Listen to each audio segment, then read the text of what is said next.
হুজুরকে যখন শরীর স্বাস্থ্য ভালো সে সময় এই কুজলো পাল্টি, এই কুজলো পাল্টি সে সময় দাও পরের তা খাইয়ে কি মাথা মারছে, আইডিয়ে মাথা মারছে। আবার আমার মতো শূন্য হুজুর দেখলি কয় দেখছো হুজুর পড়াবো কি না খাইয়ে এটা শুয়ে গেল। সপ্তাহেই তো থাকে। উলামায়ে কিরাম আপনাদের বন্ধু আজীবন। আমরা দোয়া করি আল্লাহ এই যে ছেলেরা লজিং থাকে, মাঝে মাঝে লজিং ছুটে যায়, আইসে কান্দে কয় হুজুর আমার লজিং এলা অসুস্থ। কি হয়েছে? কয় হুজুর ওনার ডেলিভারি তো যদি হাসপাতালে যাইয়ে 14 দিন তাহলে আমি এই কদিন কোন জায়গা খাওয়ানি। আমি কই দোয়া কর। দেই যে যায় নামাজে 2 রাকাত নামাজ পড়ে দোয়া করতেছি আল্লাহ আমার লজিক্যালি মহিলার যেন সিজারে হাসপাতালে যাওয়া না লাগে, আল্লাহ যেন নরমাল ডেলিভারি হয় 4-5 মিনিটের মধ্যে যেন হয়ে যায়, এরপরে 2-3 দিনের মধ্যে যেন সুস্থ হয়ে যায়। আল্লাহ আমার সাথে কাকি যেন বাইসে থাকে, কাকি মরে গেলে আমার বাচ্চা দিয়ে খাওয়াবে না কিরা। সে কাকির গোষ্ঠীর কেউ দোয়ারে না, ওই মৌলবীর সাইডে খাইয়ে দোয়ারে। আর যত দোষ নন্দ ঘোষ সব দোষ মৌলবীরা, দেশটা কালো। এই জন্যই গোষ্ঠী শুদ্ধ কপাল পড়ছে, এক দলের কপাল পড়ছে, আর এক দল কপাল পুরানোর জন্য কপালে কেরাসিন তেলটা লিদে ঘুরতেছে। কপাল সামলাও। আল্লাহ পাক রব্বুল আলামিন আমাদের আজকের মাহফিল কবুল করে নিক, বলি আমিন। গোরস্তান মাদ্রাসা, কবরস্থান পাশে। খুব সতর্কতার সাথে কথা বলতে হবে, শুনতে হবে। আমাদের এই বয়ান কবরওয়ালারাও শুনতেছে। আমরা আহলে সুন্নাত আল জামাতের আকীদায় বিশ্বাসী যারা, আমাদের বিশ্বাস কবরবাসী কবরে তাদের রূহ থাকে, যার কারণে আমরা কবরকে সামনে করে পাশে নিয়ে জিয়ারত করি, মরহুমদের আত্মার মাগফিরাত কামনা করি, দোয়া করি, দোয়াগুলো তারা শোনে। এই বিশ্বাস থেকে বলছি যে কবরবাসী আমাদের পাশে আছে, আমাদের বয়ান তারা শুনবে। আমরা দুনিয়ায় বসে হাসি আনন্দ ফুর্তি করব, আর তারা কবরে বসে কোন বিপদে আছে জানি না। তারা বড় কষ্ট পায়, আমরা দুনিয়ার থেকে চলে আসছি, তোমরা কত আনন্দ করো, আমরা কত বিপদে আছি, একটু খবর নেও না। মরহুমদের রূহের মাগফিরাত কামনা করব এবং তাদের দৃষ্টিতে আমরা বড় আদব আর ভদ্রতার সাথে কথা বলবো এবং শুনবো। রাজি আছি তো ইনশাআল্লাহ? অনেকেই বড় দুশ্চিন্তায় ভোগে। নামের শেষে গোপালগঞ্জ লাগানো শুনেই অনেকে চমকে ওঠে। নাসির উদ্দিন গোপালগঞ্জ। একসময় গোপালগঞ্জ কইয়ে সারা বাংলাদেশে কলাট জ্বালিয়ে বেড়াতাম। তো এখন সেই গোপালগঞ্জ কইলে একটু লজ্জা লজ্জাই লাগে। আমরা গোপালগঞ্জের ওলামায়ে কেরাম দ্বিমুখী সমস্যার মধ্যে ভুগতেছি। আমার প্রতিবেশী গোপালগঞ্জে একটা মানুষও আওয়ামী লীগ ছাড়া নাই। আমাদের গোপালগঞ্জের বিলেইটাও আওয়ামী লীগ করে। ওরাও ডাকলি কেমন যেন শোনা যায়, নৌকো নৌকো শোনা যায়। সব আওয়ামী লীগের ভিতরে আশপাশে আবার কয়েক জেলার মধ্যে গোপালগঞ্জ জেলায় মাদ্রাসা বেশি। আমার এক ইউনিয়নে 5টা মাদ্রাসা, কওমি মাদ্রাসা। এক ইউনিয়নে 2টাই পূর্ণাঙ্গ দাওরা হাদিস মাদ্রাসা, 1 কিলোমিটারের দূরত্ব মাত্র। আমার গ্রামেরটা, পাশের গ্রাম পাইককান্দি, 2টা মাদ্রাসা দাওরা হাদিস, আর ছোট 3টে আছে। তো বহু উলামায়ে কেরাম, অনেক।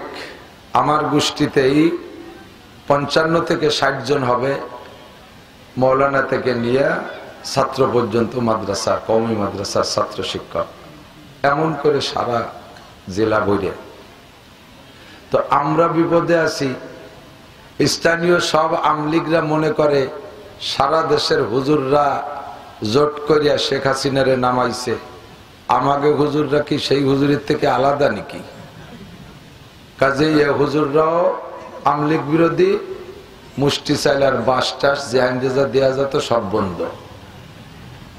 এখন আসলে এমনি বাস দেওয়া হবে না, সভা উপলক্ষে আসলে আহিয়ালা বাস দেওয়া হবে। এইভাবে তারা আমাদেরকে নির্যাতনের মধ্যে রাখছে। ওদিকে গোপালগঞ্জের থেকে বাইরে আসলি সবাই যারা আমলিগ বিরোধী তারা মনে করে গোপালগঞ্জে কি আর আমলিগ ছাড়া আছে নাকি, ও জায়গা কোনো নবী রসুল আসলেও সে আমলিগ করে। এদিকে বাইরে আসলে বিশ্বাস পাই না, কি এক মহাবিপদের মধ্যে আসছি তা তো আর কয়ে সারার কায়দা নাই। তো আমলিগ আর বিএনপি বড় কথা না, উলামায়ে কিরাম আপনাদের বন্ধু সর্বকালে। আমি চোখে আঙ্গুল দিয়ে ধরাই দিতে পারি, আলেম উলামা একমাত্র আলেমরাই আপনাদের হিতাকাঙ্ক্ষী। করোনার সময় দেখেছি সরকার পর্যন্ত ভয়তে নাকে ঠুসি বেঁধে ঘুরে বেড়াইছে। ঠুসি চেনেন নাকি? আগে গরুরে আলচস্তি সময় মহি ঠুসি বেঁধে যেত না যাতে ধান পান না খাই পারবে। টুনা টুনা টুনা আমার কাছে ঠুসি খায়।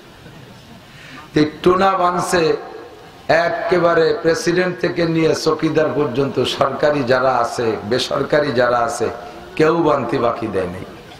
ডবল টুনা বানছে, মুখে একটা নাকে একটা, ডবল টুনা বানছে। মাস্ক, মাস্ক না মাস্ক, ফ্লাক্স না ফ্লাস্ক, রিক্স না রিস্ক। আমি ইংরেজি জানি না, ইংরেজিতে আলিফও পারি না, তবে যেটা জানি সেটা আমি তাকি করেই কই। তে মাস্ক পরছে সবাই। কিছুদিন পর সরকার কয় যে না, খালি মাস্ক হবে না, ও করোনা বড় ক্রিমিনাল করোনা, ও ফুটো বা লিড হয়ে, এই জন্য ঘরের চেয়ে বেরোতে পারবে না, আগাগোড়া প্যাকেট করে বেরোতে হবে। তার নাম পিপি।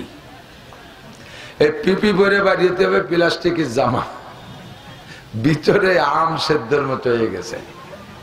জীবনে যারা নামাজে টুপি পরাতে পারি নেই, ওরে সুন্দর টুপি কেমন জানো, আগে খালইতি মাছ না তো দেখছেন না, সে জ্বালিয়ে গিয়ে খালই মাথায় দিছে, কি ডাটের দেখা যায়। সব বন্ধ, স্কুল বন্ধ, কলেজ বন্ধ, কেজি বন্ধ, কিন্ডারগার্টেন বন্ধ, সব বন্ধ। আল্লাহ মুস্কি মুস্কি হাসে আল্লাহ। আমরাই মাঠে ওয়াজ করিয়া হাজারো চেষ্টা করি, কত যে ফুল হইছি পাম দিছি। মৌলানা কইল না যে যে ব্যক্তির একটা ছেলে যদি হাফেজ হয়, উলবিসা ওয়ালিদাহু তাজা ইয়াউমাল কিয়ামা, কিয়ামতের ময়দানে তার আব্বা মাকে নূরের টুপি মতির মেম্বার উপহার দেওয়া হবে। এতেও একটা ছেলেবেলের মাদ্রাসায় নিতে পারি নেই। এরপরে বলছি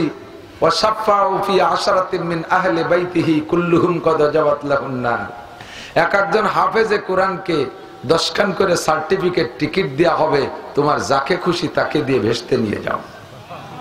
তবুও আনতে পারি নেই, এত বামপট্টি দেবে না, খয়রাইতে বিদ্যা পড়াবো না, ওতে চাকরি হয় না, সার্টিফিকেট হয় না, কি যে দুশ্চিন্তে না খাইয়ে মরবে। এই কৈতনের কথা কন।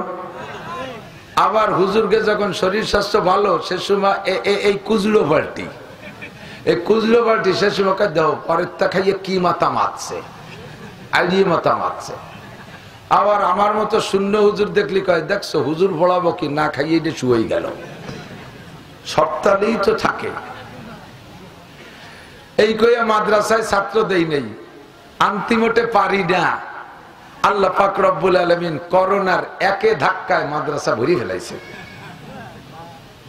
কেজি বন্ধ, কিন্ডারগার্টেন বন্ধ, প্রাইমারি বন্ধ, হাই স্কুল বন্ধ, সব বন্ধ। কতদিন বন্ধ থাকবে তার ঠিক নাই। 2টা বছর বন্ধ গেছে।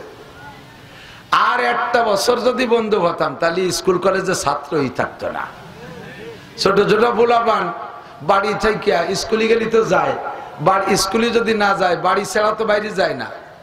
এই দিন ভরে জ্ঞানের জ্ঞান, মা টাকা দাও মামা খাবো, মা টাকা দাও নানা খাবো, মা টাকা দাও বড় মামা খাবো, ছোট মামা খাবো। এই মামা খাতি খাতি মার আসল চাল বাপের পকেট টেনে ছিঁড়ে ফেলানোর কায়দা। বাড়ি দাইবে মা কয় যে দেহ দিয়ে আশেপাশে মাদ্রাসা খোলা আছে নাকি, এর জ্বালায় তো টিকতে পারলাম না।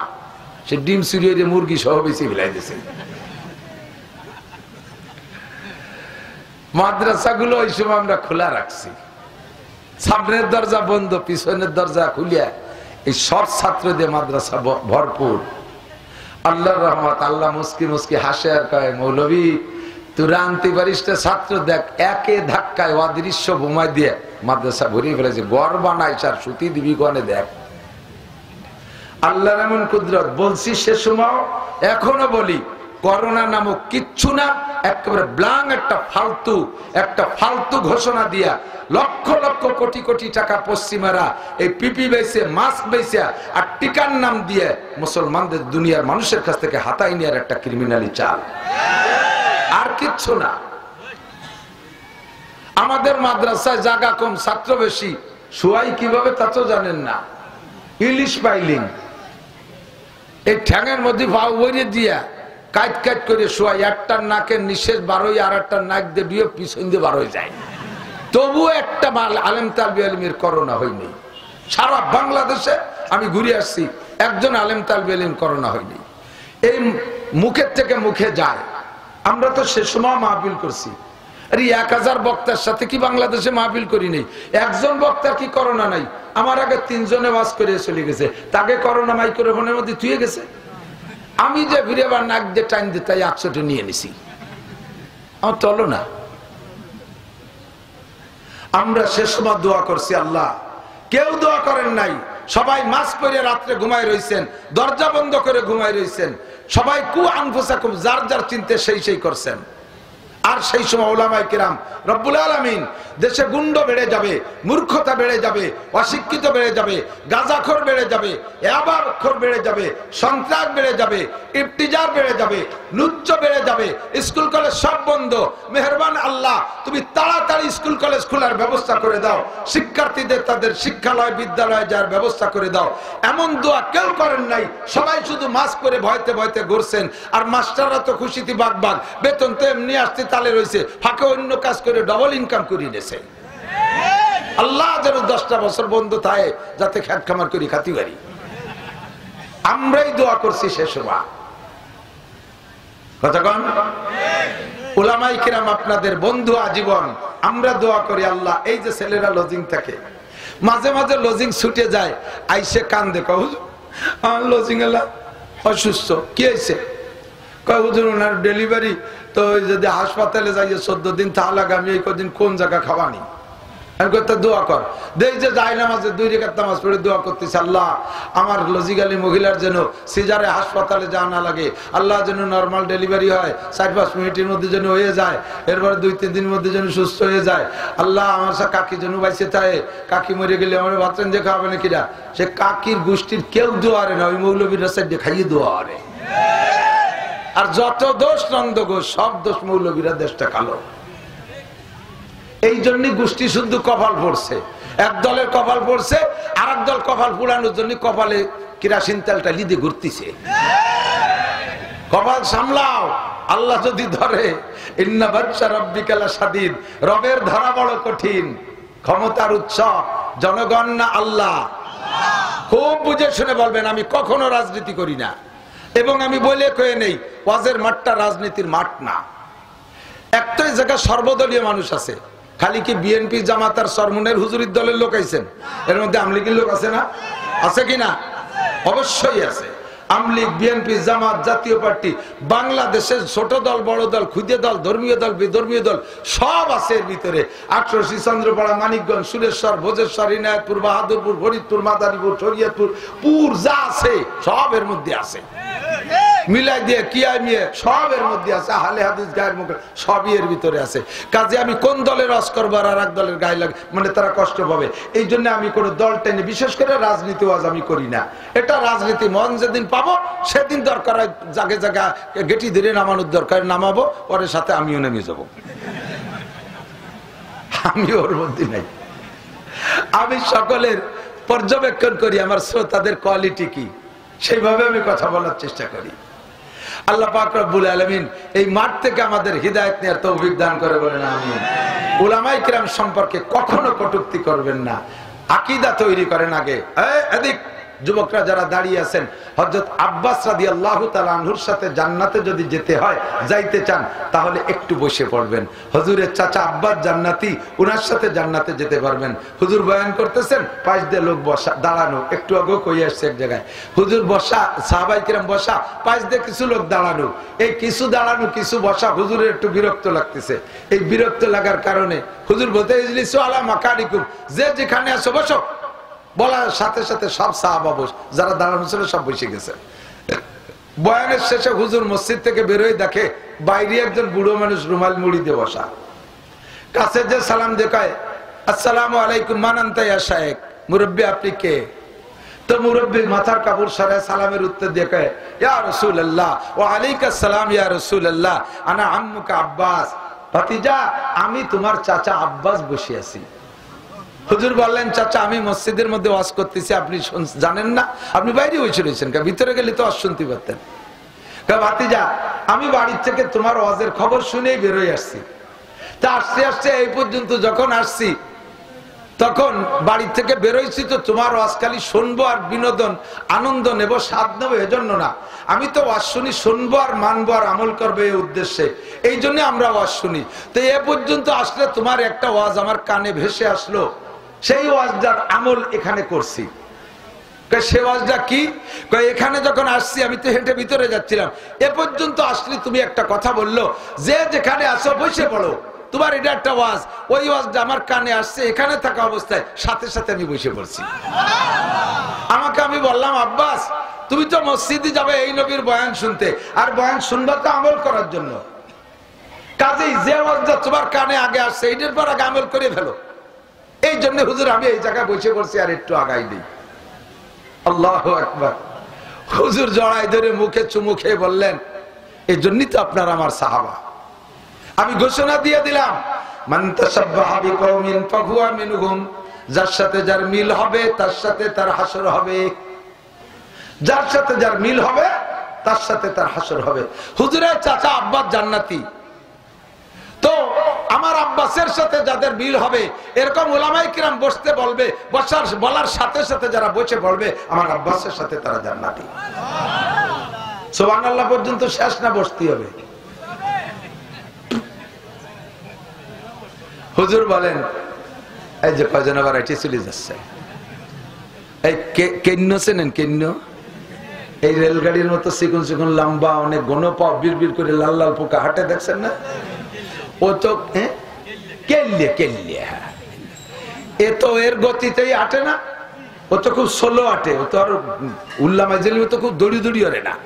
এখন এই কেল্লে রে যদি কন যে তুই অত আস্তে হাঁটিস, একটু ঠেলা দেন যে জোরে হাঁট, তাহলে দলা হয়ে গোল হয়ে পারবো না, এটি বেড়ে গিয়ে তোরা অনেকটা আছে দাঁড়াই দাঁড়াই শুনতে, যদি কায়দা বেদের একটু বসতি গেলাম ছেলে তাই বস করি বেড়াও, কিন্তু তাহলে যে যে হালাতে আছে সেই হালাতে শোনেন। এবার হুজুর আব্বাস বলতেছে, হুজুর রাদিয়াল্লাহু তাআলা আনহু, হুজুর বলতেছেন আব্বাস রাদিয়াল্লাহু তাআলা, চাচা যান আপনি তো বাইরে ছিলেন, আমি তো ভিতরে বয়ান করছি, হয়তো সব শুনতে পারেন নাই, আসছেন বয়ান শুনতে, একটা কথা কানে এসে এই জায়গায় বসে আমল করলেন, তাহলে আমি কি মসজিদে যা যা বয়ান করছি আবার বলবো? হুজুর আব্বাস বললেন, ভাতিজা তোমার বয়ানের মধ্যে মুজিজা আছে, তুমি যা বলো 1 লক্ষ মানুষের যদি তোমার সামনে থাকে, শেষ মতো মাইক ছিল না, তোমার পায়ের কাছে বসে যে শোনে, সেও যে আওয়াজে শোনে, আমরা 1 লক্ষ নম্বর দূরে থাকলেও একই আওয়াজে শুনি। তোমার আওয়াজ আর রিপ্লাই করা লাগবে না, আবার রিপিট করা লাগবে না, সবই আমি শুনেছি আর শুনছি তো আমল করবো। সামিনা ওয়া আতানা, শুনবো আর আমল করবো।